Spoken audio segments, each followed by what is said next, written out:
And how does that? And now, how does the improv world like? How does it cross over for you when you are performing music?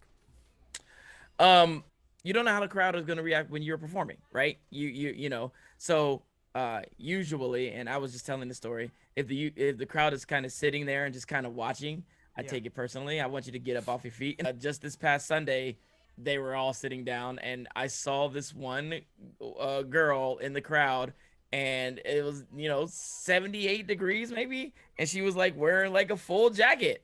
And I was like, even you in the long sleeve jacket, you can get up too, even though I'm sure you'll be hot.